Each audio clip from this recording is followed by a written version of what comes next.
Here's a tip, something I've discovered in the work on N-scale that I've done over the last, well, I don't know, I guess I've been working on for about 7 years off and on. But when you're building little short sections, like I'm building a crossover right now. But when I'm cutting this section that fits between here, and I've lined these up as carefully as possible, and I've measured the distance, it's 1 1/4 inches. So taking it from there, I have to build a piece of 1 1/4 inch long track, flex track. It's almost all flex track. When I'm going to make a little piece like this, first of all, I roughly cut out a piece that's too big, or I find a scrap that's too big. Then I go along and I glue. I use super glue.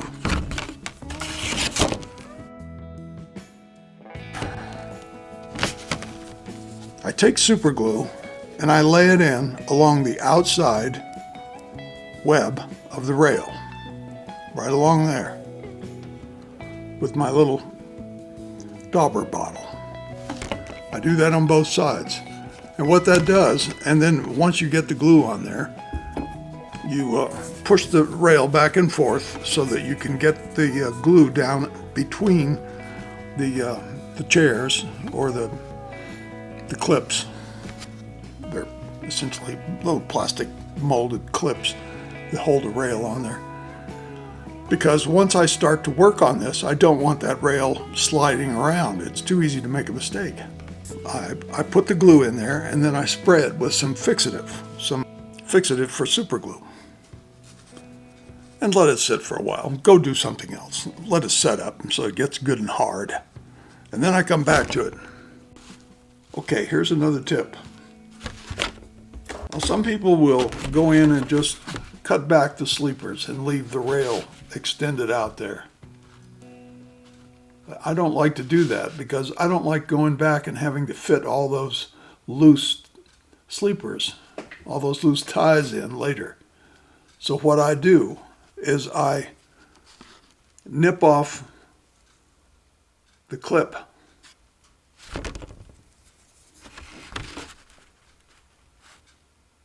And that will allow the rail joiner to slide past that sleeper. Then when I'm done, I don't have to go back and put in a bunch of sleepers. I'm not missing any sleepers anywhere. They're there, they're just not clipped, but they are under the rail and supporting it. I think that's the best thing I've ever learned. It was an offhanded comment from Dave at Dean Park Station. He made an offhanded comment one day, this is years ago, about cutting the chairs off the sleepers. You know, in the UK, they're chairs. But, and I wondered about that. What does he mean, cut the chairs off? And it finally occurred to me what he was doing. He was cutting back the clips, the plastic clips on the rail, so that he didn't have to go back and feed in a bunch of sleepers later, a bunch of ties later. That by the time he got the rail joiner on and put the track together, the sleepers were still all there. And it's a much neater and more precise track install. Here's the last one I did. This one's complete. I need to fill in some foam underneath right there. But I can slide it in from the end, put a little glue on it, slide it in. This needs a filler right underneath there. I'll show you how to do it. First we have to cut a piece out to fit in there. Here's a piece of track pad. And I'm going to cut a little section out as a fill-in to slide in there and fill up that little area. I'm going to do it by eye. This is already tapered, and I want to taper it on the other side. And I'm going to turn it over. and slide it in.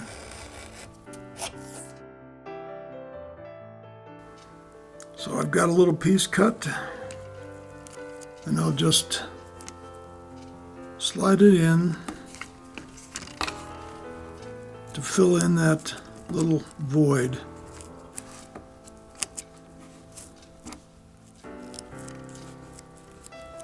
If there's too much,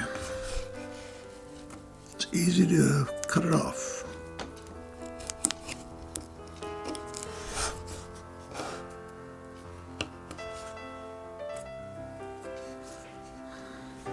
Now, if we want to lock it so it can't move, the way we do that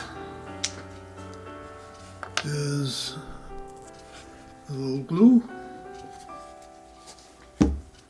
and I take my skewer and I just kind of work a little bit up in there. It doesn't take much to hold it. It's just gonna hold it in place. That's all we need. Just a little bit. So when that dries, it'll lock that. And when you put ballast on it or whatever happens in the future, it'll stay put. Just thought I'd show you how this, after it's been glued, how this track comes back out of there. Comes out easy.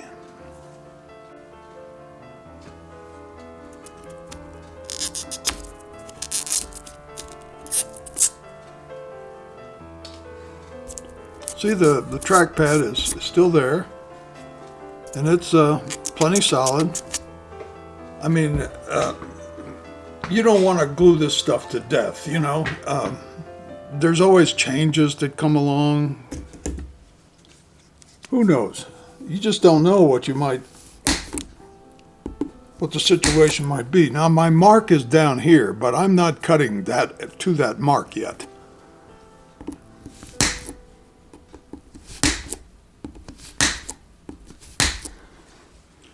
And I like breaking it up in small pieces. I don't like to take big chunks out when I'm doing this kind of work. Because once you go too far, you're done. You've got a lot of rework to get back where you were.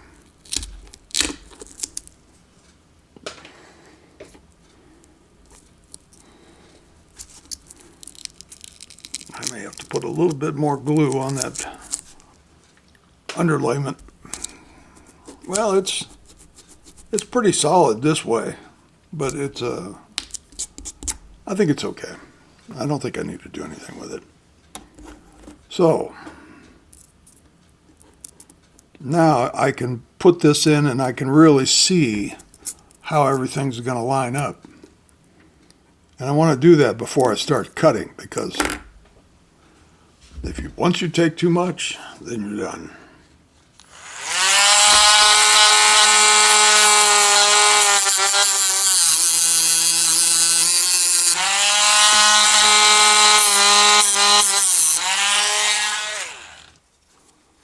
Okay, now what I want to do is I want to slide these joiners from the turnout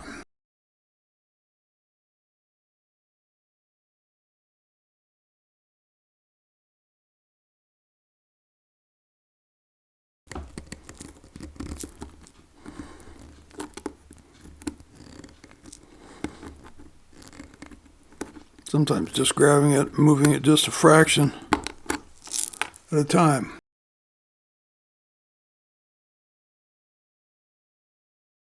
If you liked the video, please give me a thumbs up. If you're not subscribed, how about subscribing? And that way you'll be able to watch all my videos. So you can see this for all you newbies who haven't done this before and aren't sure how to do it. What we're going to do is try to keep our hands out of the picture and slide this on back here. Okay, we're connected at one end now. And we have our rail joiners on down here.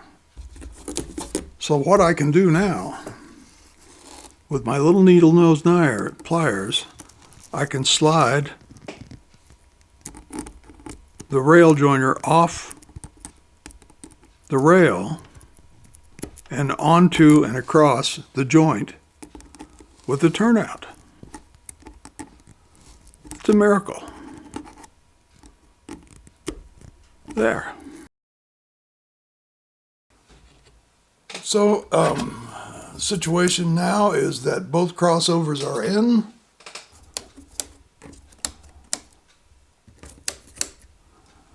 They look pretty good. Time to run something across and see if they are smooth. So we'll just bring...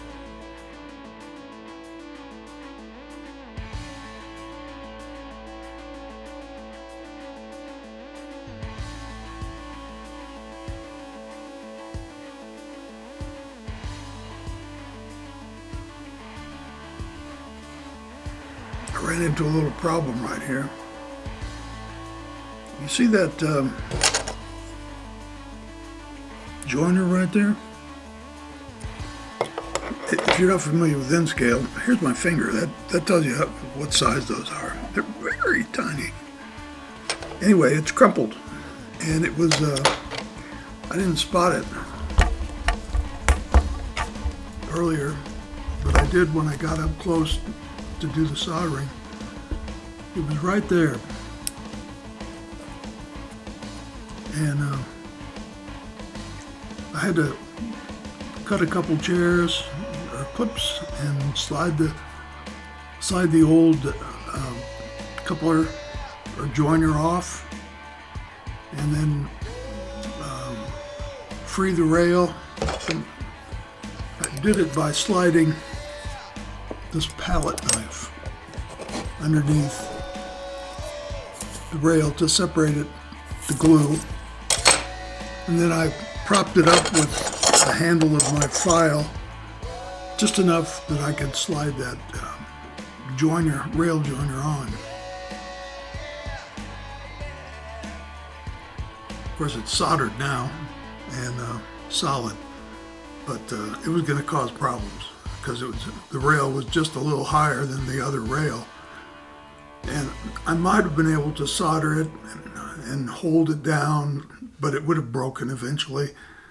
Or I could have put a nail in the track and pulled it down a little bit, but those are stopgap measures. Those aren't really solutions, and you shouldn't do them unless, you know, you're making a video and you just have to run for a few minutes and then you're done and you can go ahead and take your time fixing it later or something. But otherwise, don't accept it, because accepting things like that gets to be a habit, and pretty soon you've got 1,000 picadillos all over your layout. So I'm done soldering the track joints. It took about 45 minutes, and there were 14 joints to solder. So that's 28 solder connections altogether. Plus, I had to fix that little picadillo there.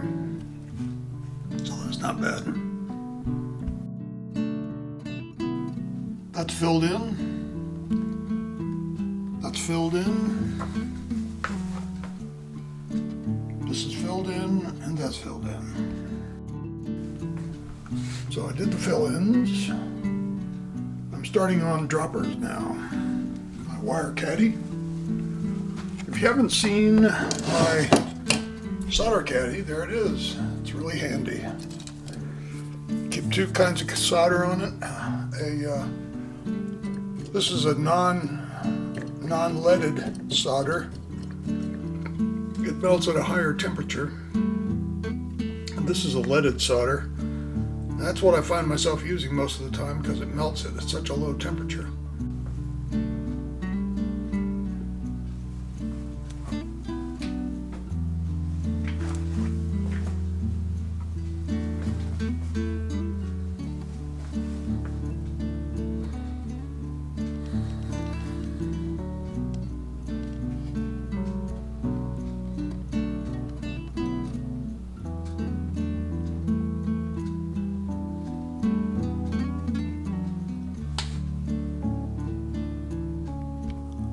here's a situation that comes up every now and then.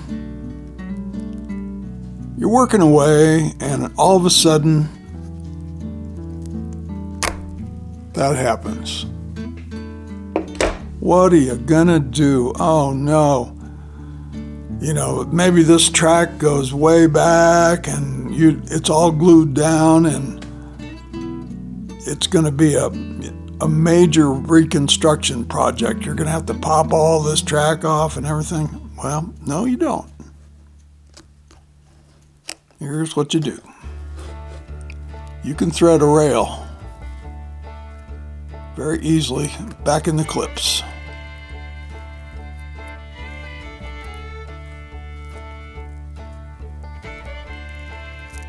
Even that bent rail joiner is, I mean, if it's really bad, you can always replace it, but you can usually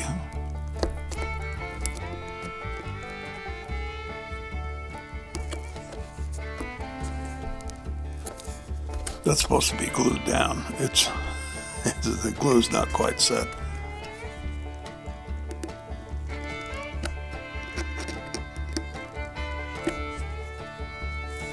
And there it is, back in there, good as new.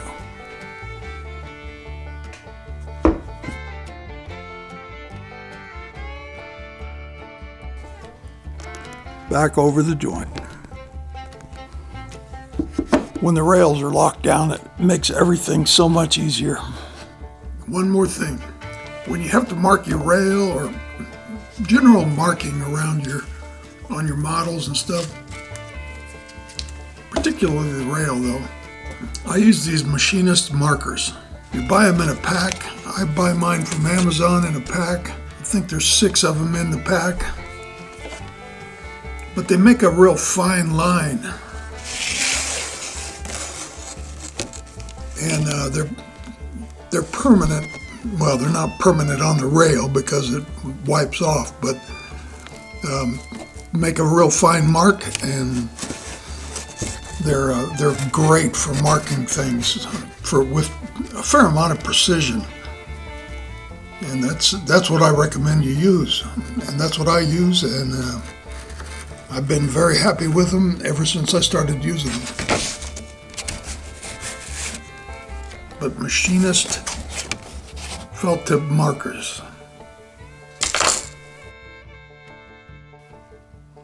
Okay, well, I think we've covered everything that I can think of at the moment. So I'm going to wrap this. Thanks. See you soon.